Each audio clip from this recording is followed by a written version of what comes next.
Dolores, Victor, may awa nga ang Diyos. Tapos na ang kalbaryo niyo. Masaya ako para sa inyo. Salamat. Giselle, pinoprotektahan ko lang yung anak ko. Anong kinalaman ko sa kondisyon ni Elisa? Minaltrato mo yung anak ko dati. Huwag ka magkailang. Hindi ko siya binugbog, hindi ko siya inabuso. Dinisiplina ko lang siya. Masamang alaala pa rin ang dinulot nun kay Elisa. Saan mo siya iuwi? Doon sa barong-barong ng tirahan? Baka lalong lumala si Elisa doon. Isa, sandali lang, mag-usap lang kami, Dolores. Dolores, total tayo naman ang magulang ni Elisa eh. Pwede ba tayo muna mag-usap?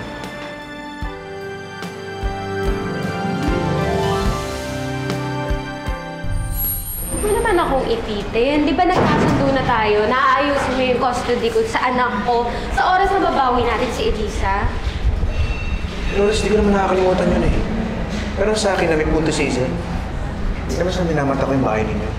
Para naman sa bahay namin, mas magiging komportable si Elisa. Narinig mo naman sinabi ng doktor eh. Hindi siya pwede may stress. Pero minaltrato ng asawa mo ang anak ko. Kaya mas lalo lang siya masistress. Oo, katino naman ba natin yan? Napag-usapan na natin yung kahapon. Pero Victor, ano gagawin ko? Kakalimutan ko na lang na minaltrato niya yung anak ko? Kung talagang sinasaktan ni Sir si Elisa, nandun naman ako para protektahan siya eh. At pag pinagbuhatan ng kamay ni Hazel si Elisa, ako mismo makakalaban niya. Kaya pasensya na, Dolores. Sa amin uuwi si Elisa. Kung talaga nang mamalasakit ka sa kanya, ganun din ako. Magalit ka na. Pero gusto ko umayos lang buhay ng anak ko. Victor naman, wala namang ganyanan. Ang tagal-tagal kong hinanap yung anak ko, tapos magkakalayo na naman kami. Dolores, final decision ko. Pasensya ka na, hindi na magbago yan.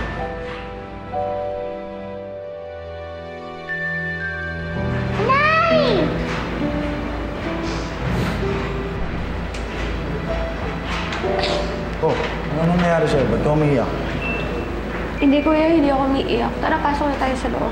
Kaya, sandali. Balik. Nurse, mauna na kayo. Sunod na lang kami, ha? Dahan-dahan, nurse. Hindi ka pwedeng magsinungaling sa akin. Ano, kitang-kita ko sa mata mo. Anong problema? Kuya, si Victor kasi... O, anong si Victor? kasi nagkasundo na kami na magkahati kami kay Elisa pero ayaw niya sa akin paghati si Elisa. Ano? Eh di ba nakipag-ayos na sa atin yung Victor na yan tapos babawiin niya? Teka, nasan ba yung Victor? Kakausapin ko, ha? Hindi, kuya, wag na. Baka magkainitan pa kayo at mas makalala pa yung kay Elisa. Pero hindi ko papayag nagipitin ka niya ulit, Dolores. Hindi, kuya, ako nalulutas ito problema ko. Mamaya kakausapin ko siya. Makikiusap ako at baka naman magbago yung isip niya. Sasabihin mo sa akin, ha? Pag iniipit ka ng lalaki na yun, ako ang haharap. Ha? Ay nako, yan ang ba sinasabi ko. Pinapangunahan nyo kasi pag-uwi ni Elisa. Yan, napurnada. Walang isang salita yung Victor na yan. Pakamay-kamay pa siya sa Pampanga. Tapos ngayon pakitang tao lang siya. Alam mo, may punto naman kasi si Victor. Bakit naman iuwi dito si Elisa? Eh, napakapangat itong lugar na to. Oh, dun kila Victor. May aircon, masarap ang pagkain, may mga katulong. Mas mabilis gagaling si Elisa doon. Chang, higit po sa ganda ng bahay. Sa tingin ko po mas gagaling si Elisa kung dito po siya sa atin titira. At moral support po yung kailangan niya. Hindi po yung matatapatan ng kahit anong material na bagay. Isa pa po, Chang. Alagang-alaga po namin siya rito. Doon kay Ma'am Victor, puro katulong lang po yung kasama niya.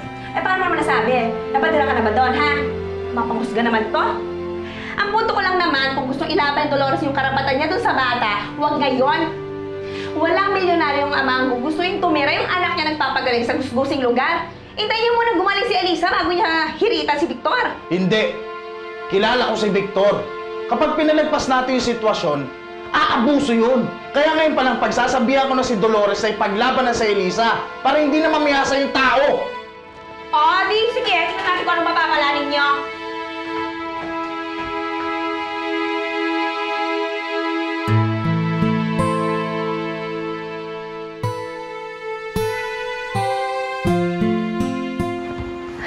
Mars. Sigurado, nasulsulan ng isel na yan si Victor, kaya ganyan. Ayoko na nga isipin na nasusulsulan yan si Victor ng asawa niya eh. Pero kasi pareho silang ugali, pareho silang madaya. Anong plano mo ngayon, Mars? Hindi ko papalagpasin ang gabing to hanggat hindi ko nakakausap si Victor. Makikiusap ako sa kanya na kung pwede makasama ko yung anak ko kahit ngayon lang nagpapagaling siya. Kung matigas pa rin siya, makikipagkompromiso na lang ako sa gusto niya mangyari para lang makasama ko yung anak ko. Good luck, Mars. Sana magkasundo kayo ni Victor. Sige. Yes, Jen. Pakiayos na yung kwarto ni Elisa. Diyan na sa atin uuwi. Hindi na magbabago desisyon ko. Wala na magagawa si Dolores. Okay, bye.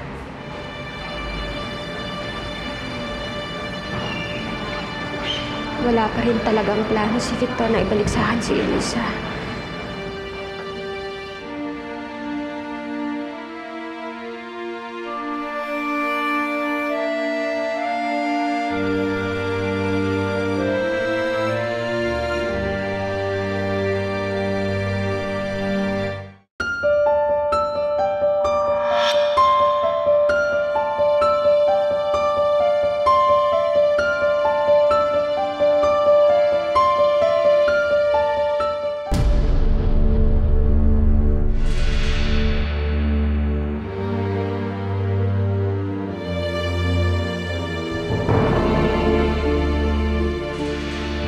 Elisa?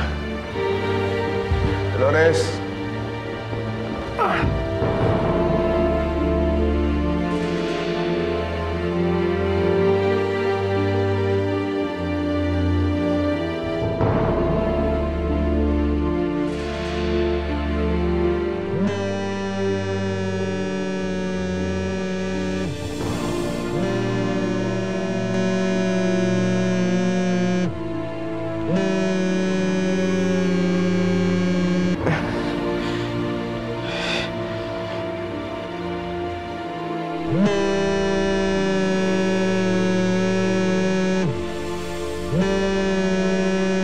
Dolores, sagutin mo.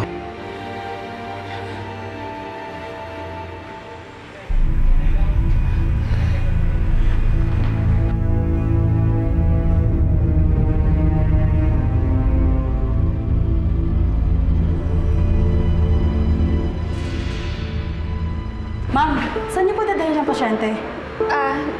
Ilalabas ko na yung anak ko. Nasaan po yung discharge slip niyo? Nurse? Nurse? Nakita mo ba si Dolores tsaka anak ko?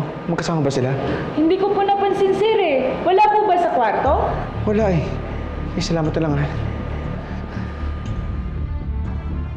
Ma'am, pasensya na po pero kailangan niyo po talaga ipakita yung discharge slip niyo. Kausapin mo yung doktor. Ma'am, pasensya na po, hindi po talaga pwede. Ma'am, ano ba? Ano ba? Binawan mo anak ko! Binawan mo anak ko!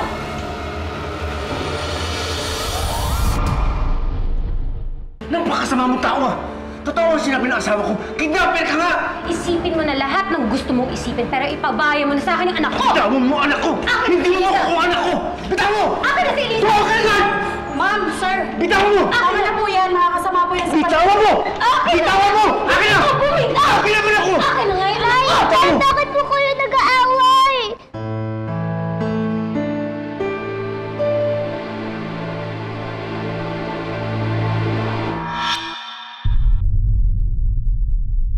Ma'am, okay na po ang kwarto ni Elisa. Okay, good. Salamat, Mana. Mukhang handang-handa ka na sa pagbabalik ng unika iha mo. Well, naisip ko kasi, you do have a point. Bakit ko nga naman nahadlangan ang pagtira dito ni Elisa? Kung tutuusin mas malaki ang pakinabang ko kapag nandito siya. Pag nandito siya sa bahay, di mas malaya ako makagalaw sa opisina. Mukhang tataba na naman ang bank accounts mo niyan. Hindi lang bank accounts ko, kundi pati na rin ang sayo. Dahil sa dami ng ideas na pinipitch mo sa akin, dapat lang naman na maambunan ka ng grasya. Di wow. Makapag-post na nga sa FB ng #blessed. Akin na! Bitaw mo! Hindi, bitawan mo! Bitawan mo sa amin! Ano nga ako dito? Bakit ba ako nandito? Anak, Anak, aalis na tayo. Di ba mas gusto mo sumama sa akin kaysa sa tatay mo? Anak, huwag kang makikinig sa kanya, ha? Ako pakinggan mo. Ha? Gaganda ang buhay mo sa akin, kaya sa akin ka sasama. Ha? Anak, halika na. Halika na. Bitawan mo! Hindi. Bitawan mo! Hindi! Halika na, anak. Halika na, anak. Hindi. Elisa, ha? Halika na. Halika na. Halika na. Bitawan mo! Hindi na! Akin na, anak ko! Akin ko! Akin na! Akin na nga! Akin na! Akin na! Elisa! Elisa! Elisa! Elisa! Elisa! Elisa! Elisa! Ano nangyari ba? Pamilya! Tingnan mo ako, kumalma ka! Pwes! Dali natin sa kwarto ulit si Elisa. Dali natin.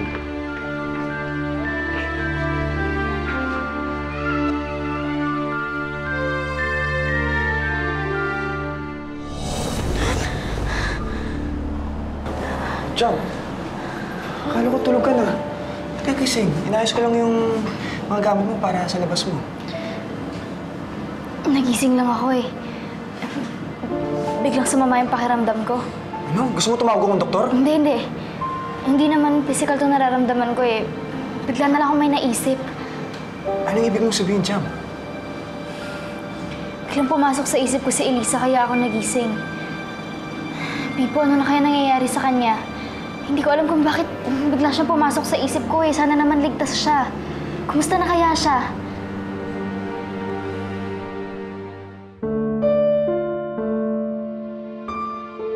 Dok, kamusta na ang anak ko? Binigyan ko na siya ng pampakalma. Pero hindi ko alam ang maaaring mangyari kung bumaba na yung level ng sedative na binigay ko sa kanya. Hindi kayo dito.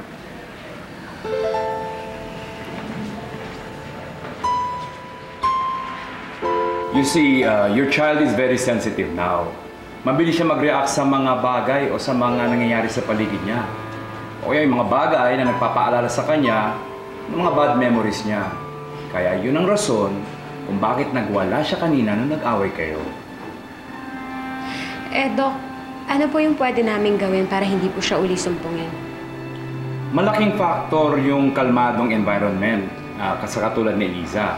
Ngayon, kung hindi nyo may bibigay sa kanya yon, talagang susumpungin siya palagi. Dok, magiging maayos po ba yung lagay ng anak ko?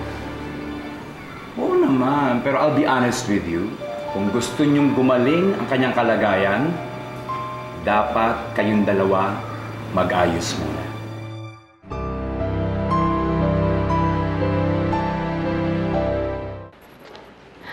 Ma'am, sir, mauna na po ako. Doon na lang po ako sa station namin. Salamat, ha. Kawawa naman yung anak natin. Nang dahil sa atin, napahamak siya. Naging makasarili tayo, Dolores. Sa gustuhan natin na makuha si Elisa. Hindi man lang natin siya inisip yung kalagayan niya. Ayoko na siya makita ganyan. Gusto ko na siya makita maayos.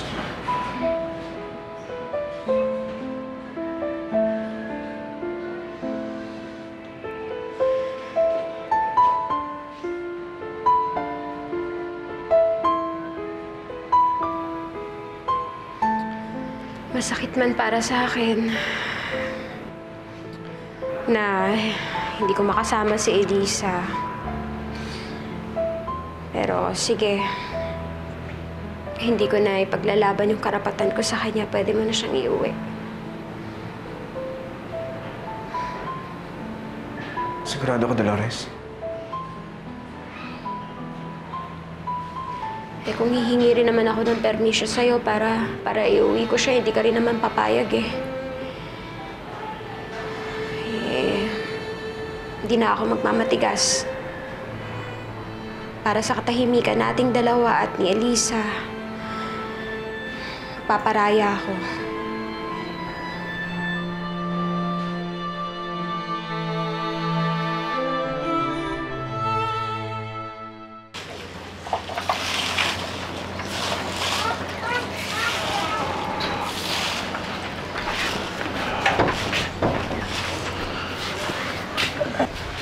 Tay, pupunta po ba kayo kay Chang Dolores? Tsaka kay Elisa? Hindi na siguro. Ayaw magkita kami ng Victor na yun, baka mag-away lang kami. Tayin ko na sila umuwi. Palagay niyo po ba maiuwi dito ni Aling Dolores si Elisa? Maliit yung tsansa, pero naniniwala ako na magkakasama sila ulit. Huwag lang siyang bibitaw. Huwag lang siyang mawawala ng pag-asa na hindi sila magkikita ng anak niya. Naawa naman kasi ako sa kapatid ko pag hindi sila nagkasama ulit. Ano naman mangyari yun? Hayaan niyo po, Tay. Isasama po namin yan sa mga dasal namin.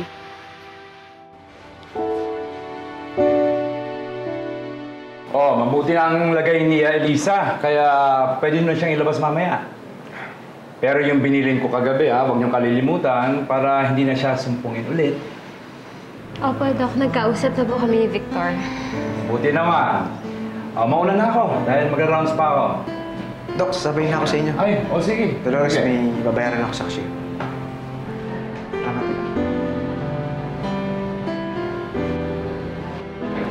Excited ka na ba umuwi, Elisa? Hindi na po ba ako uuwi? Sa inyo, kay Itay. Anak, kasi nagkasundo kami ng tatay mo na sa kanila ka uuwi. Pero pwede po ba akong pumunta sa atin? Wala kasi yun sa kasunduan namin eh. Po, pero gusto ko na kayong makasama ng mga pinsan ko. Gusto ko na kayong makasama. Gusto ko rin naman yun, anak. Pero kasi magkakagulo kami ng tatay mo kapag pinilit ko yun. Hayaan mo, kapag tuluyan ka ng gumaling, dadalawin naman kita agad-agad eh kapag tinawagan mo ko. Pansamantala lang naman to eh. Pangako po. Oo, pangako. I love you, anak. I love you din po, Inay.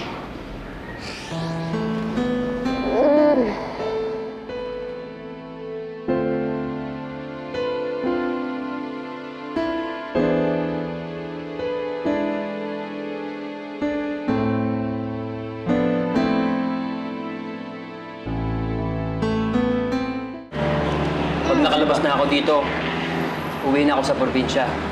Miss na miss ko na ang pamilya ko. Ikaw, paano ka? Kasama ka ba dun sa mga nakapulot sa'yo? Hindi ko nga rin po alam eh. Hindi na siguro.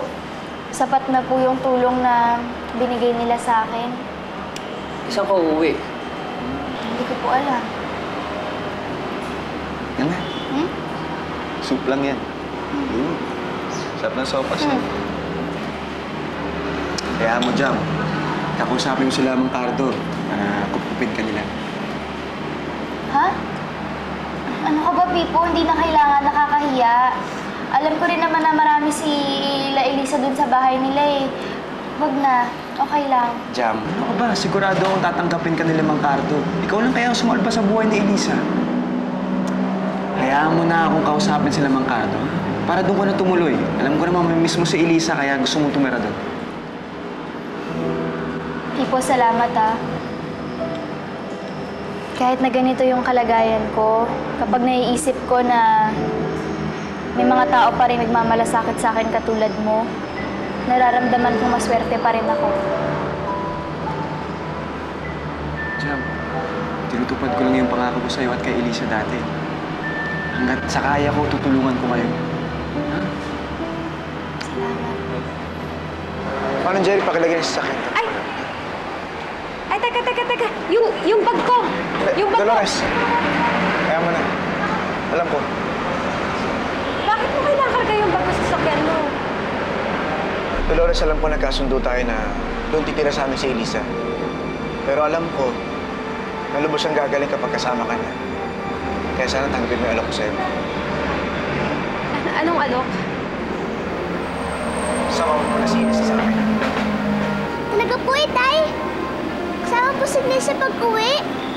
Naku, hindi. Mamaya hindi naman magustuhan ni Isel yung alok niyo. Ako nang bahala ko mausap sa kanya. Sigurado ako papayag niya. Para lang kay Elisa. Pero... Sige na po, Inay. Tanggapin niyo na po ang alok ni Itay. Gusto ko na po kayong makasama. Sige na po.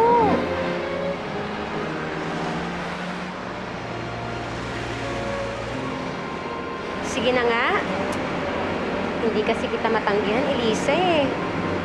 Halika na.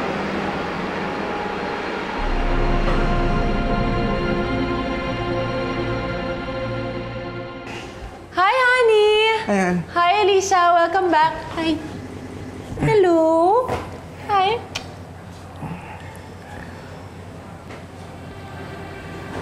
Anong ginagawa ng babae nga dito? Sige na, Dolores, Elisa. Punta na kayo sa kwarto niyan. Pahinga na kayo. Dito sa mama si Lisa. Pag-usapan na natin to.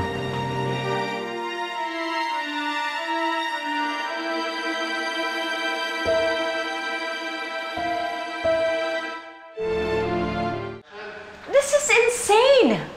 Yes, I want Elisa to come home. Pero Victor, wala naman sa usapan natin na package deal sila nung nanay niya.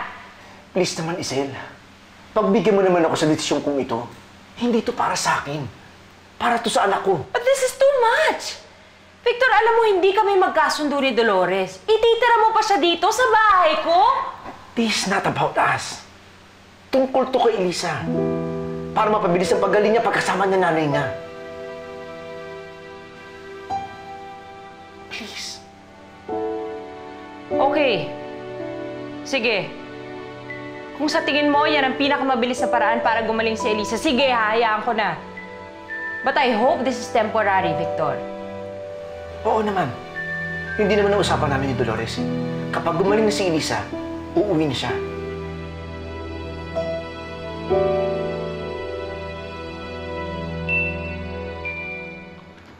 Anak, na-miss mo ba to? Inaayusan kita. Naalala mo dati, iniipitan pa kita bago ka pumunta sa eskwelahan?